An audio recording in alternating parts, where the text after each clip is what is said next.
我们世界各地的莲友们，师父利用这个短暂的时间，来各位大家分享我们印光祖师所开示的道理。印光大师他是大势至菩萨来转世的，那讲的话有没有分量？讲的话有没有代表性？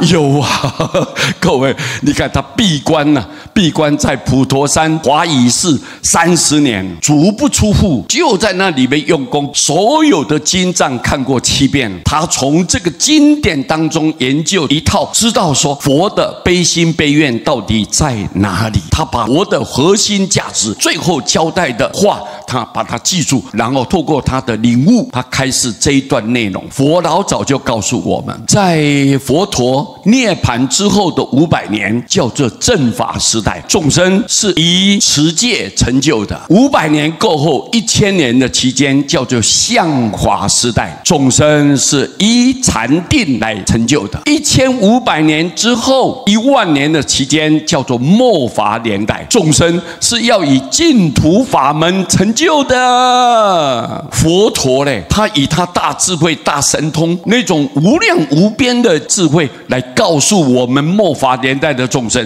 你要记住，末法年代的环境复杂，众生的根基比较低劣，所以你如果说要靠修定的功夫是比较难以相应，而且你也做不到。所以呢，他就告诉我们一定要用净土法门。现在印光祖师告诉我们，净土一法乃十方三世一切诸佛，上成佛道，下化众生，成始成终之总持法门。净土就是念佛，这一种方法呢，是十方三世，过去也好，现在也好，甚至于就未来你看不到的那个世界当中，如果有佛出世了，要广度众生，上成佛道，你要成佛哦，走这条佛的大道哦，你一定要靠这个念佛法门。下化众生，如果你要度化一切苦海众生，这些凡夫众生，没有第二个方法，也是一样用净土一法，成始成终之总持法门，从开始一直到最后结束，功德圆满，这个是总持法门。什么总持？就是把所有一切的优点全部集中，能够代表一切。念佛法门就代表所有一切的法门，所以佛才告诉我们，是释迦佛陀亲口讲的。阿弥陀佛的阿是什么？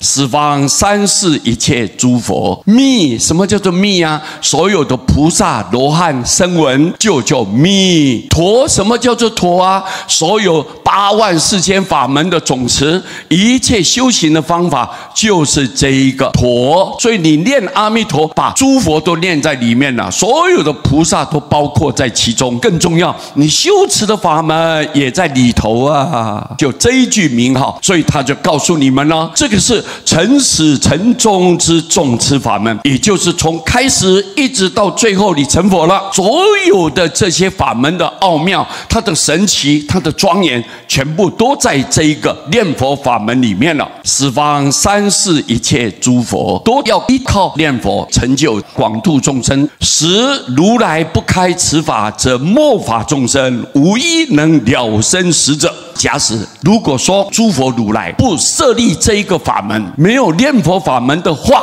那么末法的众生，所有我们现在这个年代的众生，我们无一能够了生死者，没有一个人能够了生脱死，离开这个苦海，你没有办法把这个生死的轮回斩断，你没有这个能耐，没有第二条路选择。所以我们透过了印光祖师，他告诉我们，如果如来不开设，不创立这个方法的话，我们末法的众生没有一个人能解脱了。你要了生脱死，你这个梦是虚的，没有办法兑现的。所以各位一定要明白这个道理，我们要绝对相信，而且要依教奉行，不可以自己另外设一个方法，说想要这不就，我们要用自己的方式来去修行。各位，我们的智慧拿来跟佛陀比较吗？佛陀早在2000多年前，他开悟证道了之后，就直接开张明义，就告诉你，你一定要这样好好的念佛，你才能够相应，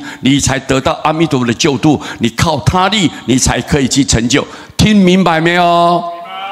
所以千万不要心里面打另外一个主意啊！我自己有办法，这个叫共高我慢的心态，太看得起自己了。没有想到，原来你是一个凡夫众生，你的执着、你的贪求、你对世间的留念，你根本切不断，你割也割不下。所以你看，你应该要注意啊！好，这一点呢，利用这个因缘，使我借这个机会给大家报告。谢谢大家，阿弥陀佛。